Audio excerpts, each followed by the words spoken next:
Hi అత్తమ్మా. Hi Varsha. Good evening. Good evening. ఏం చేస్తున్నావు? ఏడిపోతున్నావు? ఏది పోతలేదు, ఎప్పుడు నైట్ వేసుకొని డోర్ అవుతుందని కొంచెం చీర కట్టుకున్నాను. అవునా? హాయ్ హాయ్ ఫ్రెండ్స్, హలో, ఎలా ఉన్నారు? బాగున్నారా? సరే అత్తమ్మ, కూర్చొని నీకు కొన్ని క్వశ్చన్స్ అడుగుదాం. ఇక ఏమొచ్చింది చూడు. ఆమె మీరు అడిగి అవుతుంది, ఆమె లిప్స్టిక్స్ పెట్టుకుంటుంది చూడండి. కొన్ని క్వశ్చన్స్ అడుగుదాం అనుకుంటున్నా, చెప్తావా? చెప్తా. సరే, కరెక్ట్ చెప్పాలా మళ్ళా? కరెక్ట్ చెప్తాను. నువ్వు అడిగితే అంటే కరెక్ట్ చెప్తా. సరే సరే. నీ చిన్నప్పటి నుంచి నీ లైఫ్, నీ జర్నీ చెప్పు కొంచెం. అంటే ఎట్లా, నువ్వు ఏమేమి కష్టాలు పడ్డావు? కష్టాలు అంటే నేను మమ్మీ దగ్గర ఉన్నప్పుడు ఏ కష్టం పడలేదు. నన్నైతే చిన్నప్పటి నుంచి అమ్మ ఒక్క పని కూడా చేయించలేదు. కానీ ఒక ఇంగ్లీష్ మీడియంలో చదివించే అంత స్తోమత లేదు. నాకు తెలుగు మీడియమే చదివిన. ఒక తమ్ముడు, అక్క, చెల్లె ఎవ్వరు లేరు. నేను ఒకదాన్నే చదివిన. అప్పుడు కూడా 9th 7th క్లాస్లలో అట్లా ఏదో చిన్న చిన్న జాబ్లకి పోయినా. అంటే చాలా కష్టం ఉండేది. ఇప్పుడైతే దేవుని దయ వల్ల మంచిగా ఉంది కాబట్టి తిండికి దేనికి ఏం బాధ లేదు. మన కష్టం మనం డైలీ జాబ్కి పోయొచ్చు. మన కష్టం మనం. చిన్నప్పుడు అయితే చాలా కష్టం ఉండేది. తిండికి కానీ దేనికి కానీ కష్టం ఉండేది. ఇంట్లో మాత్రం ఒక పని కూడా చేయకపోయేదాన్ని. ఫ్రెండ్స్తో తిరిగి గోపీలు ఆడి అన్నీ చాలా ఆటలు. అంటే ఇప్పుడు చిన్నపిల్లలకంటే ఆటలు అంటే అసలు ఏం తెలియదు. ఒక ఫోన్ పట్టుకుంటారు, వీడియోస్ చూసుకుంటారు. మన గుడియనే ఉందిగా, గుడియ పరిస్థితి లాగా. ఆ బొమ్మలు పెడితేనే తింటా, ఆ పాటలు పెడితేనే డాన్స్ చేస్తా. అట్లా మాకు చిన్నప్పుడైతే బాగా గోటీలా ఈవినింగ్ స్కూల్ నుంచి వచ్చినాక అందరం చింతకాయల చెట్లు అవి ఇవి అని చాలా మంచి మంచి ఆటలు ఉండేవి. టైర్లతో ఉరికించే చాలా మంచి ఆటలు. టైర్ కూడా ఇప్పుడు ఎవరు ఆడుతున్నారు? అట్లా ఎవరు ఆడుతున్నారు? పిల్లలకు ఒక ఫోన్ ఇచ్చేస్తే చాలు, ఫోన్ నొక్కుకుంటా కూర్చురు. అమ్మ నాయన ఆడ ఫోన్ నొక్కుతారు, ఇక్కడ పిల్లలు ఫోన్ నొక్కుతారు. అయిపోయి ఈ జనరేషన్ అదే స్టోరీ అవుతుంది. అక్కడ డాడీ పట్టుకుంటాడు, ఇక్కడ మమ్మీ పట్టుకుంటాడు, ఈమెకు ఒక ఫోన్. స్కూల్ పిల్లలు ఇంకా మళ్ళీ స్కూల్ చదివే పిల్లలకైతే ఇక రాగానే స్కూలు, ట్యూషను అని ఆటల్లో అయితే ఎవరు ఆడతలేదు ఈ జనరేషన్కి. ఒకప్పుడు ఆడుతుండే, ఇప్పుడు ఎవరు ఆడుతారు? ఎవ్వరు. ఇంకా అక్క చెల్లెళ్ళు ఉండాలని చాలా ఇష్టము, కానీ లేరు. నా మ్యారేజ్ అయితే 18 years 19 yearsలోనే అయిపోయింది. నా లైఫ్లో నాకు అన్నీ ఫాస్టే. నా మ్యారేజ్ విషయంలో కానీ, పిల్లలు పుట్టడం కానీ, స్టడీస్ కూడా ఫాస్టే ఆపేసిన. ఫాస్టే. 18 yearsలో పెళ్ళి అయిపోయింది. పెళ్ళైన 1 yearకి ఒక బాబు పుట్టేసిండు. ఆయన 1 year ఫస్ట్ బర్త్డేకి ఇంకొక బాబు పుట్టేసిండు. అట్లా తొందరగా అయిపోయినాయి లైఫ్ అనేది. వాళ్ళు 22 ఏజ్ కాలేదు, అప్పటికే వాళ్ళు లవ్ మ్యారేజ్ చేసేసుకుండు. ఆయనకి ఒక పాప పుట్టేసింది. ఈమెనే పాప, అవి చిచ్చుడు పిడుగు. ఈమెనే ఎట్లా వస్తుంది చూడగా, లిప్స్టిక్ ఆమె పెట్టుకుంటుంది, ఎట్లా చేసుకుంటుంది చూడు. 25 years అవుతుంది. లిప్స్టికా? లైఫ్లో దేవుడు అన్ని తొందరగా ఇచ్చేసిండు. అంటే నీకేమనిపించింది? వేరే వాళ్ళతో కంపేర్ చేసా బెటర్ అనిపించిందా, లేకపోతే వేరే వాళ్ళతో అంటే అన్ని నాకే కొంతమంది అనుకుంటారు కదా, ఎవరికి నాకే ఎందుకు ఇన్ని కష్టాలు అనేసి. కష్టాలని ఏం లేవు. ఎవరైనా పని చేసుకుంటేనే జీతం వస్తుంది. కష్టం ఏముంది? పని చేసుకోవాలి. ఒకరి ఒక రూపాయి అడగకుండా మనకు అనేసి. అంటే తిండికి కానీ బట్టలకు కానీ సొంత మిల్లు అయితే లేదు. నేను పని చేసుకుంటే మా ఆయన కూడా చాలా మంచిగా, ఆయన కూడా అండర్స్టాండింగ్గా మంచిగా చూసుకున్నాడు. ఇది ఆయన గురించి నేను తర్వాత చెప్తాను. మీకు ఒకవేళ మా మామ కోసం ఇంకొక వీడియో కావాలంటే మీరు కమెంట్లో కమెంట్ చేయండి. ప్రస్తుతానికి 2021లో అయితే 2021లో అయితే ఎక్స్పైర్ అయిపోయినాడు.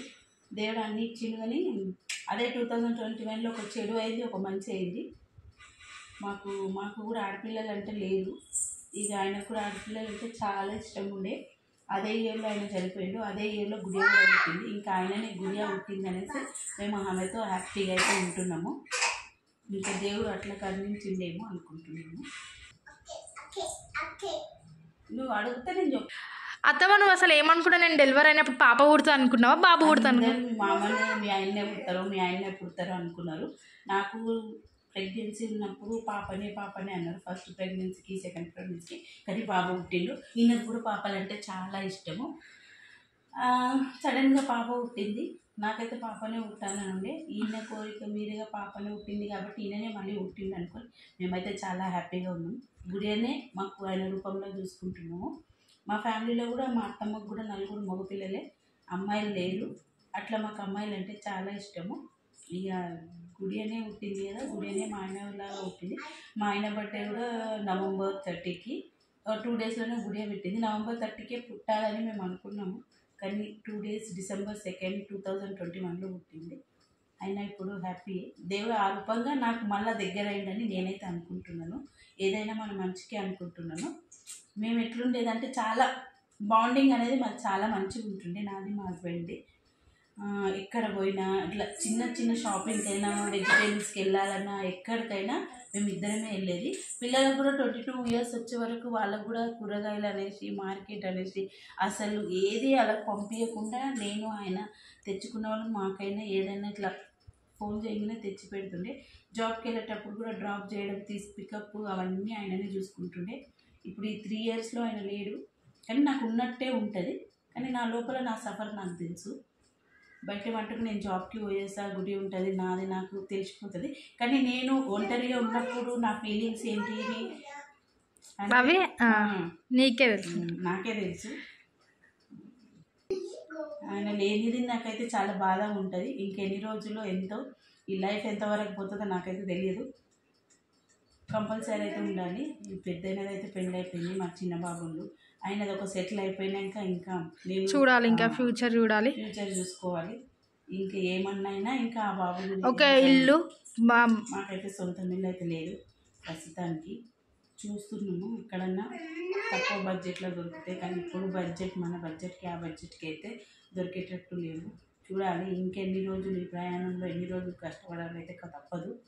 చూసాం నీ కష్టం నువ్వు అడగాల కష్టం అత్తమ్మ. నువ్వు అసలు అంటే కష్టంకి అంటే ఇప్పుడు హార్డ్ వర్క్ అంటే ఈజీ అనుకుంటావా, లేకపోతే హార్డ్ వర్క్లో సాటిస్ఫాక్షన్ అనిపిస్తుంది? ఈజీ వర్క్ అంటే ఏంటంటే చాలా తొందరగా ఫలితం రావడం, కానీ హార్డ్ వర్క్ ఏంటంటే ఎంత కష్టపడ్డా లాస్ట్కి దొరికే ఫలితం కూడా అది హార్డ్ వర్క్ అంటే.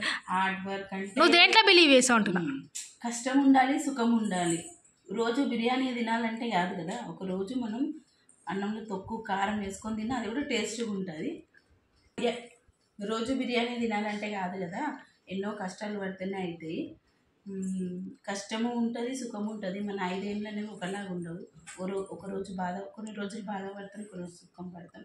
ఎప్పుడు నవ్వు అంటే మనకు కూడా బోరే. కష్టం సుఖం అనేది లైఫ్లో ఎప్పుడు నవ్వుతుంటే పిచ్చోళ్ళు అంటారు. మనకు కష్టం అంటేనే దాని విలువ తెలుస్తుంది, కష్టం అంటే ఇదని.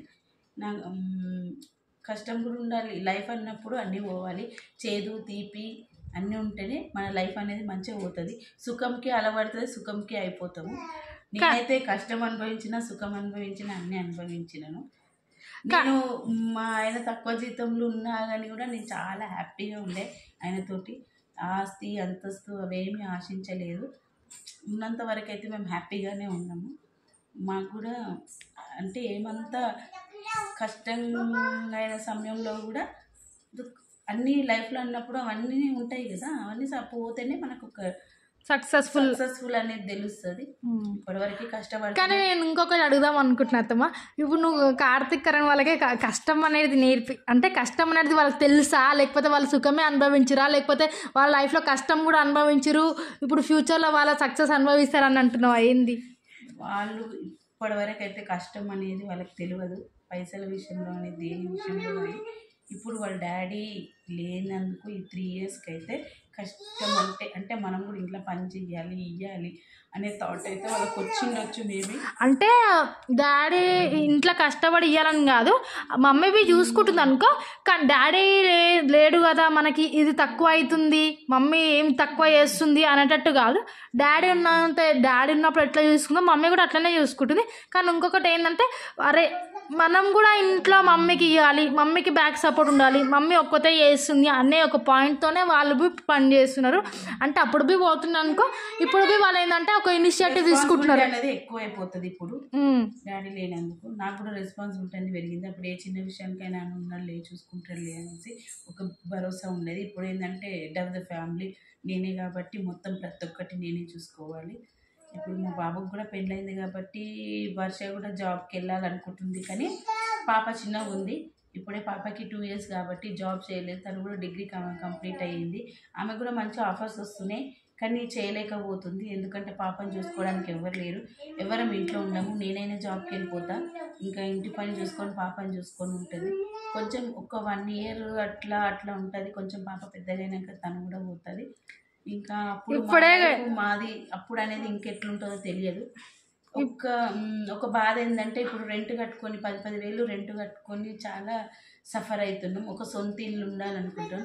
ఆ దేవుడు కోరుకున్నది ఒకటే, ఒక ఇల్లు ఒకటి ఇచ్చి మంచిగా మనల్ని ఒక ఇల్లు ఒకటి కట్టుకున్నామంటే కొంచెం మంచిగా లైఫ్లో కొంచెం సెటిల్ అయినట్టు. ఫస్ట్ నుంచి అమ్మల దగ్గర కిరాయిల్లే, ఇప్పుడు కిరాయిల్లే అని వచ్చింది.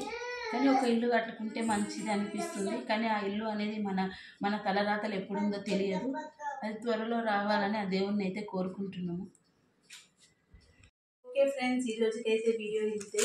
మీకు నచ్చినట్లయితే లైక్ చేయండి, షేర్ చేయండి, సబ్స్క్రైబ్ చేసుకోండి తప్పకుండా. మళ్ళీ రేపు మరొక వీడియోతో కలుద్దాం. Okay, bye bye, good night.